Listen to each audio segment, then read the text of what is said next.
Feel the glove goes, there you go, goes through the ball. As long and low as we can be. Not a baby.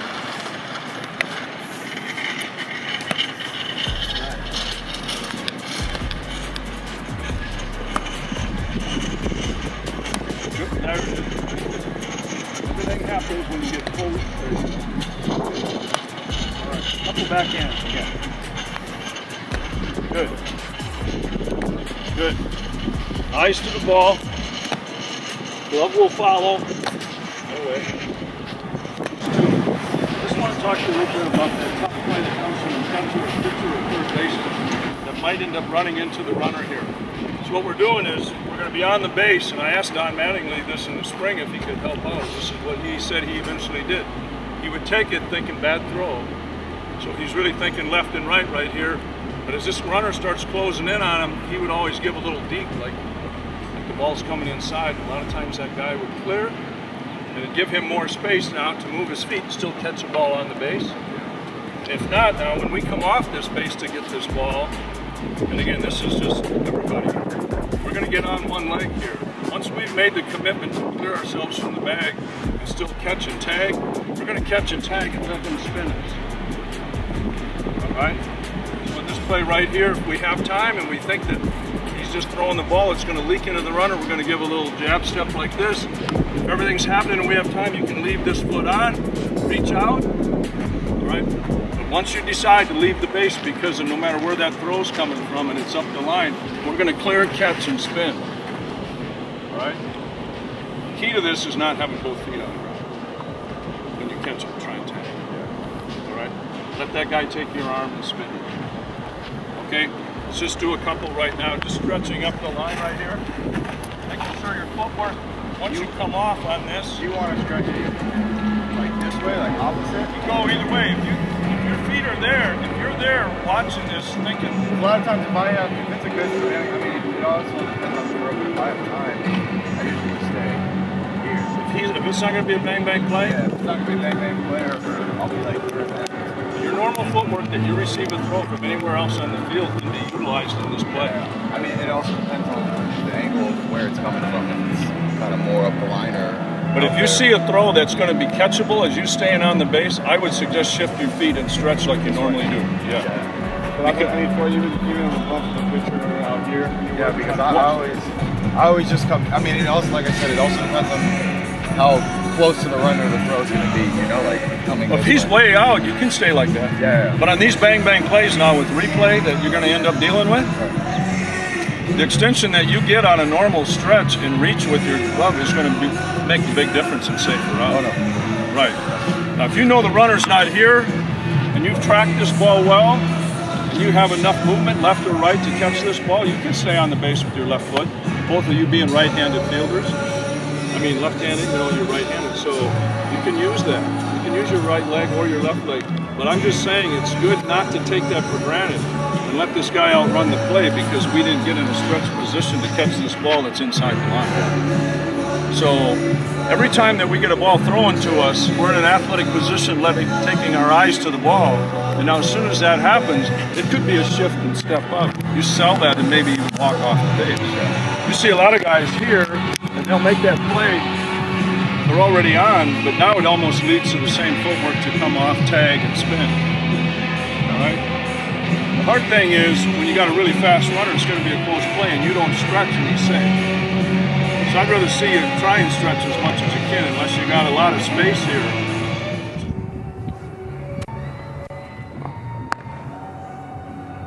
And do it with that athleticism you always use. There's a lot of purpose to this.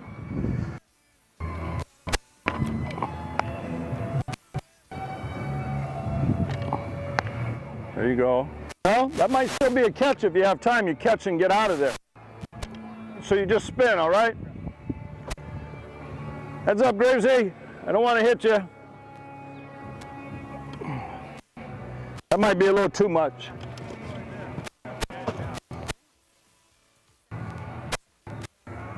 There you go. Just practice the footwork. There. you step up the line. Now if you got to come off, I come off, and if I have time, I tag him. You see a lot of guys, they catch it up the line so far, they tag him in the back after he's gone by.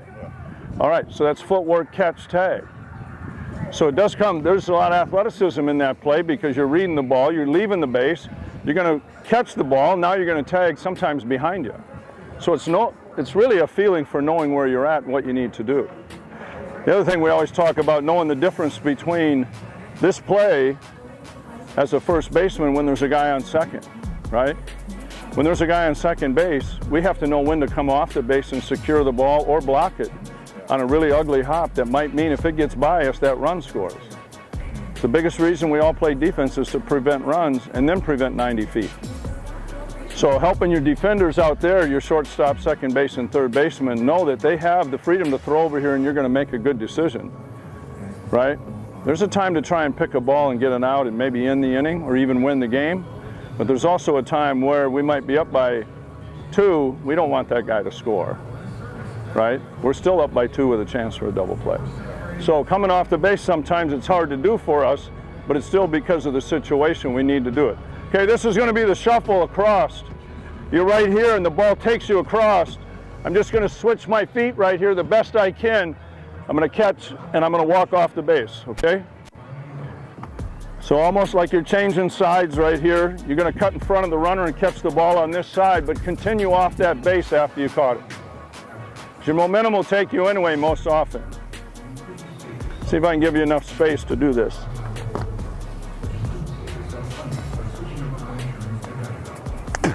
Once you catch that ball, get rid of that ball. Once you catch that ball out there, keep going.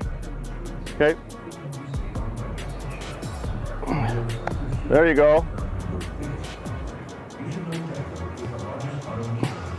Good. Doing everything I can to keep my foot on, but it's still that kind of that flow. I catch, I walk off. There you go. One more. All right, JC. The play then caught in between, just trying to get out more ground, and then what if you hit the rocker down the line? If you would have been here, you could have had a chance to field it. Now you're out here and you're kind of caught in between. Don't confuse it with preventing doubles here either. Late game situations and we're guarding the line just like he did. If your pitcher, like you said, has a normal move, his times are normal, I'm going to be like this. It's a first step turn, get wherever I can, but the important part is be on time and be ready. Distance isn't the key here. Now, if you want to go like John is saying, if he's just a pivot guy right here in a shuffle, that's good enough. But there's action here. There's something purpose for what I'm doing and how I use my footwork. A lot of that time, that's a righty on the mound and a righty on the mound. I'm always shuffling and getting off. The only time I'm turning is if I have a lefty on lefty. And he's got a really good move. Yeah, and he's got a good move like Mills or Mills has a good move to where sometimes I don't even know if he's coming over. You know, the runner gets deep and I just got to kind of wait and stay here. And I don't even have time to get out there. There's no set distance for you to get to, but when you can, you want to have a routine to get to where you want to go.